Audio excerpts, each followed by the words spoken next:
Welcome to The Secrets of Success. By following the proven techniques of the guests who appear on this series, you'll learn that even successful people run into detours and failures, and how you can apply their success techniques to change your life. You're now listening to the most unique show on radio, the show dedicated to making you a success. Want to reclaim your life and find happiness? Let's find out more from our guest, Ashley Whillans. Ashley, can you help us in our time management? I hope that I can. After doing research on this topic for nearly 10 years, I hope I have a little something to say about it. Well, you're being very modest. Let's tell our audience, you actually teach at Harvard. You've interviewed thousands of people on the subject of time and happiness. Am I correct? Yes, that's right. See that? I've read your book. I want you to know that. And this is why we're talking to you about it. Now, can we all really improve our time management? Yes, absolutely. So my research focuses on time, money, and happiness. And while most people think that they will have to make a dramatic change in their lives to have more and better time, my research suggests that the difference between having happier time and less stressed out time can sometimes be the difference of how you spend the next $40 or how you spend the next 20 minutes. So I really do think that everyone around the world, regardless of where you're starting from, can have more and better time. Well, this is what we hope you can teach us today and maybe kind of get us on the right track.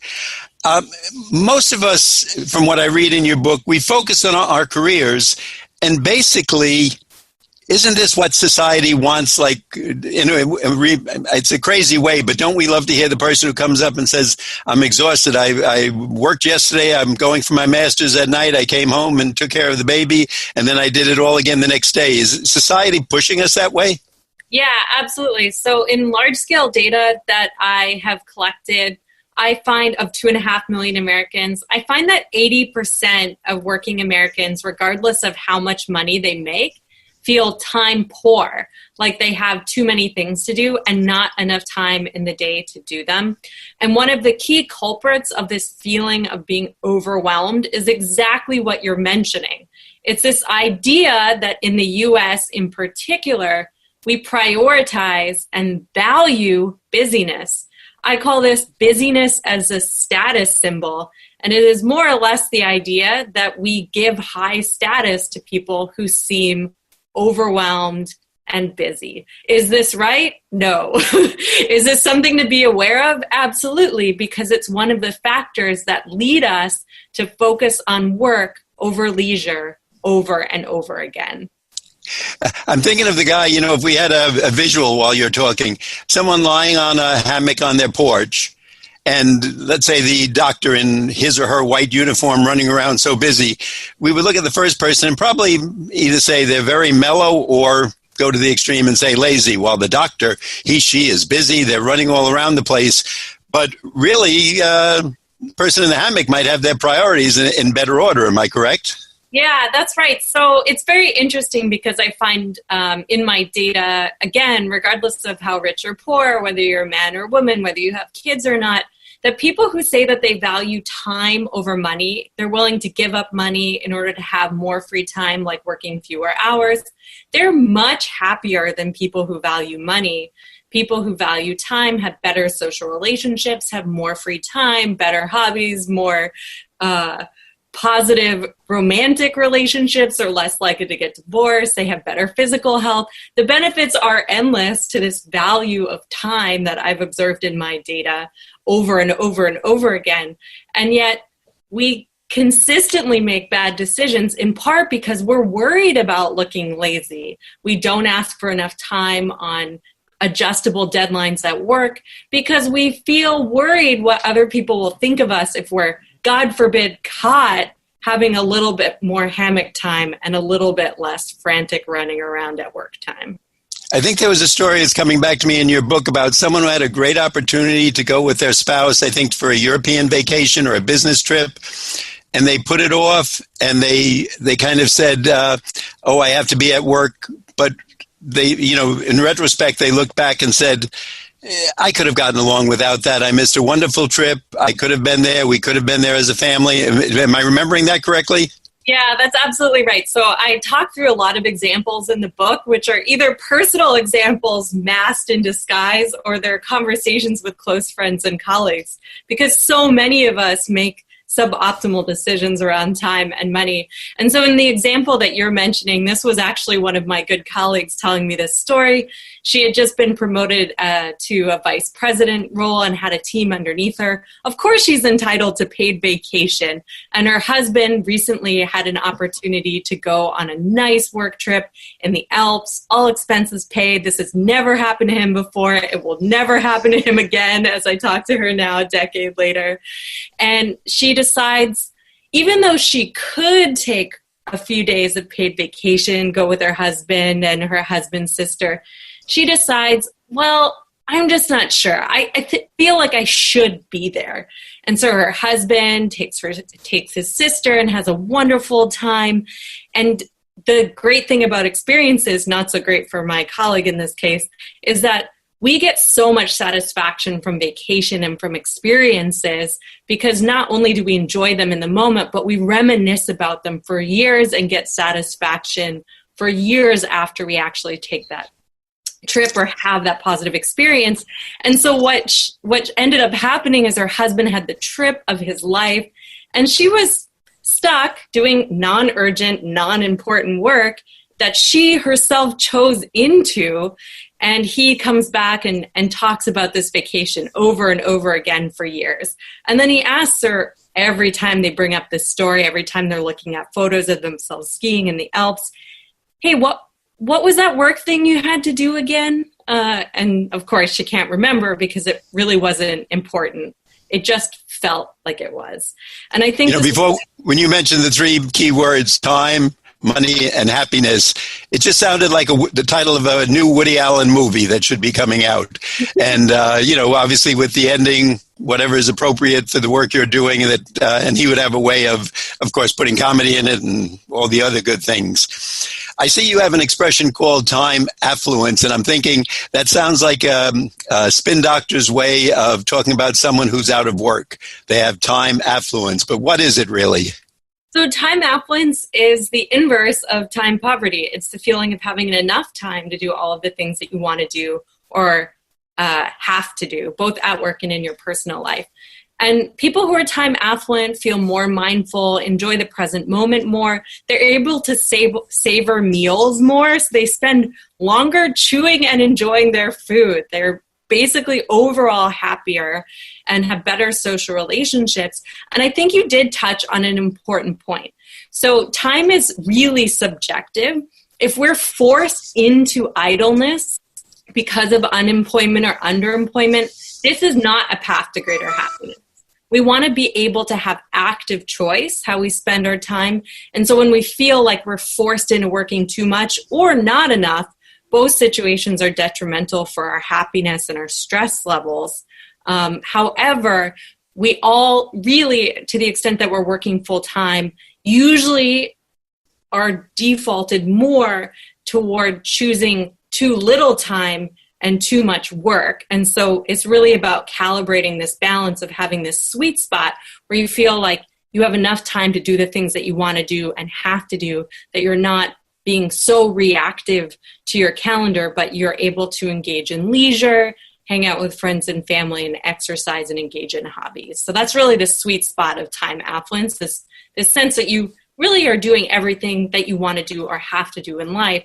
And another way that I think about it and talk to people about it is if you take an average work day, what did your work day look like yesterday? And what's your ideal day? If you had that same day and it could have gone exactly as planned, exactly as you would have wanted it, what would that look like? And people who are time affluent have ideal days that are closer to their actual days. So they're spending time in ways that look more like how they would ideally spend time if they had complete control over their schedule. I'm just thinking your classes must be very interesting when you give out assignments like this for people, either how they keep, I don't know what your assignments are, but is there one you could tell us about? Yeah, so I have asked executives and MBA students to go through this exercise around time and money, where I ask them to actively reflect on how they make trade-offs around time and money, both day to day and in the long term. So I present some options. Would you rather take a direct flight and spend a little bit more money, or an indirect flight and save money? Do you spend lots of time reviewing a restaurant before you go there, or are you more spontaneous if you're traveling and willing to wander into a restaurant even if it's not the best restaurant in the neighborhood? Because obviously scrolling and searching, researching is a way that we actually kind of waste our time and our enjoyment potential. And then would you be willing to take a cash bonus or forgo a cash bonus to have more vacation? And I walk executives and MBAs through this exercise. And it's really interesting because I get so much pushback around the idea of sometimes making decisions to be time focused versus money focused. And I think it's because it's a sensitive topic. We want to seem like people who care about having more free time. We know that valuing time over money is good for happiness. And yet we have a really hard time doing it. And so when I put people on the spot and say, hey, like, you made a bunch of money focused choices, everyone comes up with a lot of good excuses. Well, I'm saving up for this next financial goal, for a house, for a kid, to pay off my student loan. So of course I'm focused on money. I grew up in a working class family, so I really want to provide for them. And these are all the kinds of justifications and excuses that get in the way from us making time-focused decisions, even small ones, like the difference of spending a couple of $100s to take a direct flight versus an indirect flight, or $40 to hire a house cleaner on the weekend, or to get takeout instead of cooking so you can have more time to spend with your partner. We're really trained to focus on money as opposed to time. And these kinds of justifications often get in the way of us having more and better time. So we need to take our excuses away from us and commit to having more and better time in the future. But I do think that it's worth having a conversation where we move away just from talking about funding time, so that's giving up money in order to have more and better time, and talk about other strategies that people can do to have greater time affluence in their everyday life that don't involve money at all. Because again, I usually, some of those justifications are well-founded. Maybe people do have debt. They are saving up for a home. I'm very clear in the book that I'm actually more of a money-focused person because I'm just out of school and I'm saving to have a wedding and kids, and life is expensive. So I do usually focus, even though I study time, on money right now because that's where I am in my life. And that's okay. You can still be time affluent even if your default mindset is more toward how do I make more money as opposed to how do I have more time. And so two other strategies I talk about in the book are this idea of finding time and reframing time.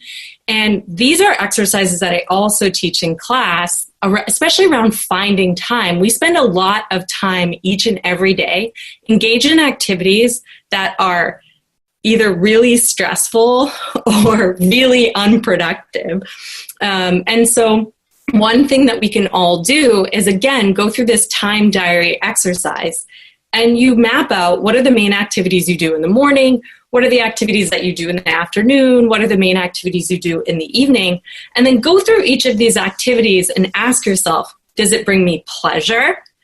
So is it a positive experience? Does it bring me meaning?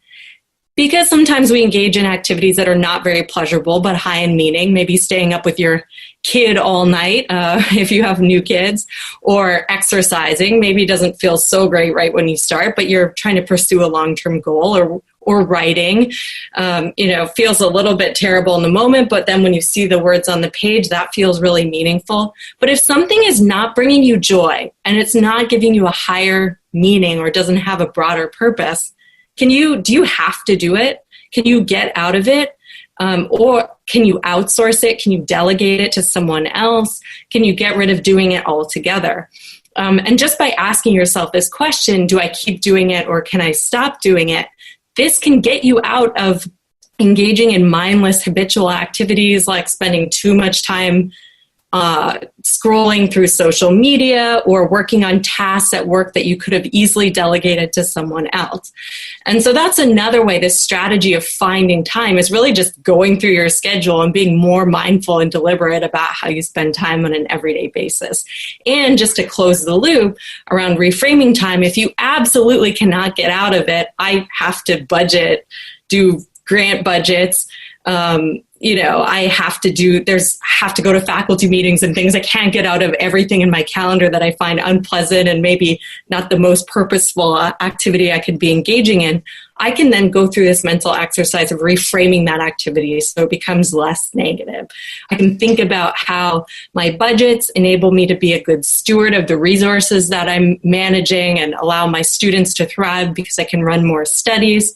Or I could even connect some of the meetings that I'm in to a higher level purpose of being a good citizen in my organization. So if you... Ashley, at this point in the show, we just want to remind our audience that you're listening to The Secrets of Success on the voice of Nassau Community College, 90.3 WHPC. I'm your host, Bill Horan. Our guest today is Ashley Whillans. She's the author of the book, Time Smart. And Ashley, could you tell us, is there a website we should know about where we can learn more? Yeah, you can check out my personal website at awhillans.com. Has my research papers and a link to the book that we're talking about today. And to our audience, if they tuned in a little later, Ashley is teaching this at Harvard. She mentioned before the question she just answered that she was lecturing to a group of MBAs and executives. So these are high-level people that are making these mistakes and putting the value in the wrong place. And I'm wondering, in your experience, is there a profession that's the worst? Is it lawyers who have timesheets, or doctors, or sanitation people, or policemen?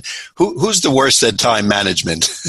Well, we all have our own strategies that we should apply in our own life. But I do have conducted some research suggesting that people who are paid by the hour, who know the objective cost of each hour of their time, are more worried about squandering time and using it in unproductive ways.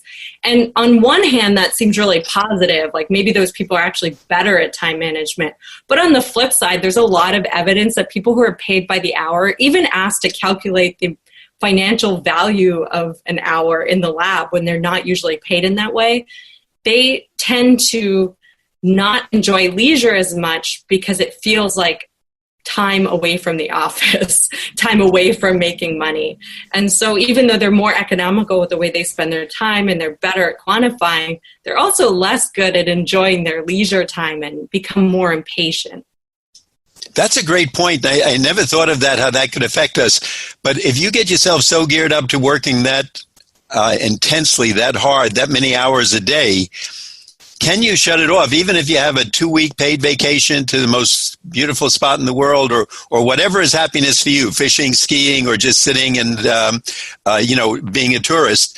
Can people shut it off, or are you finding, like what you said, that they really can't enjoy it when they work that hard? Yeah, it is actually really difficult. So the way that I describe it is people have to recognize the overall value of their time so that they make time to have vacation in the first place. They kind of recognize that free time is invaluable, doesn't have financial value.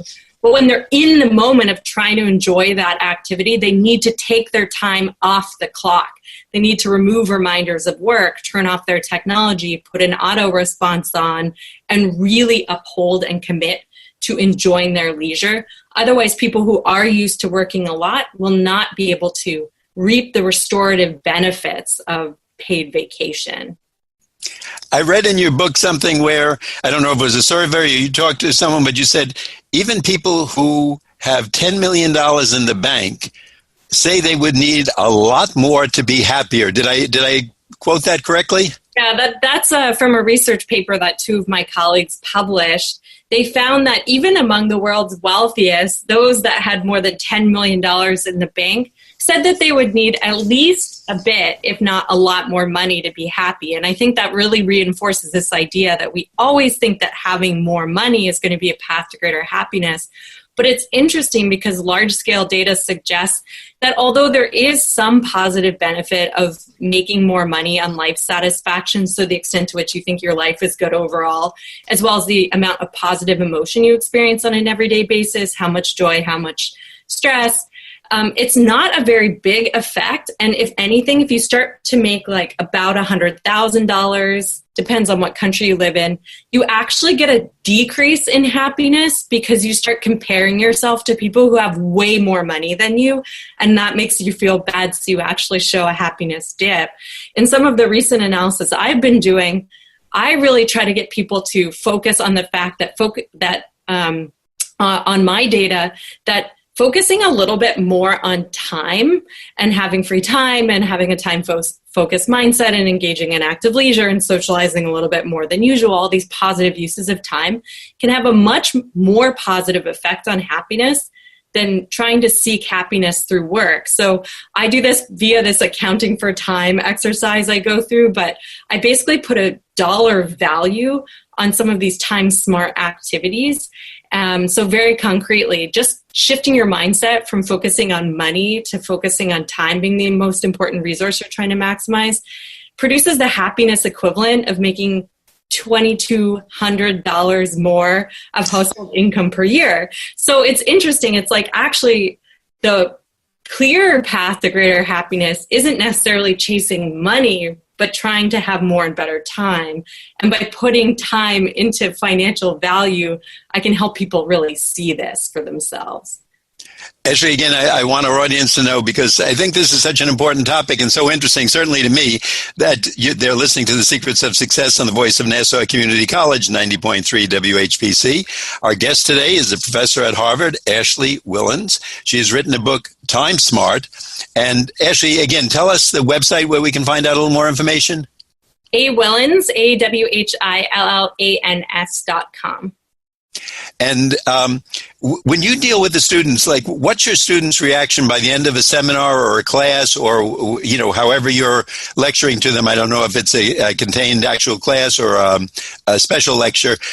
Do they come up to you, or do you ever hear from them 3 years later saying, you know, I'm restful and everybody else is in the psychiatric ward?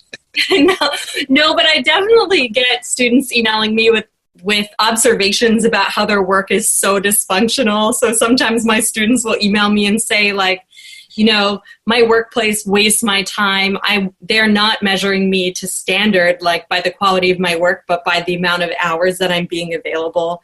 And that is true. And I've written about this topic, is actually time poverty has started to come from the fact that our workplaces have a harder time measuring objective performance. So many of us work in knowledge worker jobs where it's not as clear how productive we are or what constitutes being productive in a day as it used to be when we were making widgets at a factory. And so managers hold their employees hostage by making them have to be available at all times of the day and night to show their commitment. And I definitely get students saying, my workplace is wasting my time.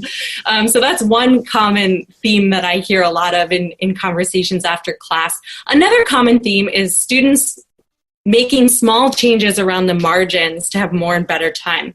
One college student who was not making very much money told me they did two simple things, which I really loved. They bought a bike so that they didn't have to walk to work in the morning, which saved them time. They bought a used bike. Didn't cost them very much money, saved them time every day. And they bought an automatic coffee maker, so they didn't have to fuss with the filter and the coffee in the morning. And it was their alarm clock too, so they got a few more minutes of sleep in the morning when they had to get up early for a shift. And I love those examples because they show that we can really be thinking about using our discretionary income to have more and better time regardless of how much money we make. We can all make these small changes to have a little bit more time every day, which accumulates into a lot of time and a lot of happiness over weeks and months and years. I think you mentioned something in the book, if I wrote it down correctly. Money cannot buy happiness, but it can reduce sadness, something like that? So this is going back to this conversation we were just having around, like, does money buy happiness? And it can if you use money in ways that allow you to have greater happiness or that protect you from the stresses of everyday life. So one of the strategies I talk about in the book is using our discretionary income to buy time by outsourcing our most disliked tasks to others. So paying other people to cook or clean or take care of our kids to reduce some of the stress of being a working parent or having a busy life, which so many of us have. So that's one way in which discretionary income, having more money, can buy ourselves out of the stress of everyday life. And in general, in large-scale survey data, people who have more money are not necessarily happier, but they sometimes are less sad because they're able to deal with the stresses and strains, the unexpected situations that happen in everyday life, like a car breaking down. So people who have more money are able to more readily deal with that stress or strain. But money doesn't necessarily translate in happiness unless you also either spend money to have more high quality experiences or social relationships, or spend money to have more and better time and then use that time in happier ways. So money does not necessarily equal happiness. It's really what you do with that money that counts. Allison, Ashley, I don't know if this is premature, but I had a question I was going to ask you about if it's actually helpful to have a major life event to make this turn, a divorce, a death, a loss of a job, whatever, a car accident, whatever might be major to an individual person. And of course, today we have the pandemic. Has that shown you anything, or has someone come up to you and said, gee, I realize now how short life can be, or my mother passed away, or my aunt got sick? Has that had any effect, or do those events have any effect on the decision of people? They absolutely do. We have a project on near-death experiences, and we find that people who said that they had a brush with death or know someone who has, even if they themselves have not, they show significantly greater awareness that time matters. They focus more on social relationships. They derive less of their meaning from work. And so it does seem, and this is consistent with research I have showing that people get better at valuing time as they age. So it seems that age and also major life events can lead us to have this more time-focused mindset in our everyday lives. But we can also get there in the absence of a crisis. We've collected some data recently from college students. We're all going through a very difficult time, and we've been tracking college students who are particularly going through tumultuous time, trying to figure out jobs in an economic recession and having a very different college experience than what they were expecting. And we've tracked these students over several months and found that students are using this moment to engage in deep reflection about what matters to them. So they spend time actively reflecting on this experience, have been showing more positive outcomes and being more of the mindset of looking for a career that will enable them to enact purpose as opposed to necessarily just making profit. So it does seem that this active reflection can help us focus more on time and less on money. Actually, I'm one of those old people, so I value the time aspect because we know there's no way you can buy more time. You can earn more money, but $1 million isn't going to get you one more minute of life if that's not what's in the golden book up in heaven. I could be talking to you for a couple more hours, but I think I'm just going to sneak into one of your lectures. So if you see an old man in the back, you know it's me, and just give me a wave. Thank you so much. This has been so interesting today. I want our audience to know that today we've been talking to Ashley Whillans. She is the author of the book, Time Smart. Ashley, thanks so much for being on our show. Oh, thank you so much for having me. You're more than welcome to be in my class anytime. Okay, watch for that old man in the back. I'd like our audience to know I'm Bill Horan. Please tune in again next week at the same time when we will continue our journey to success.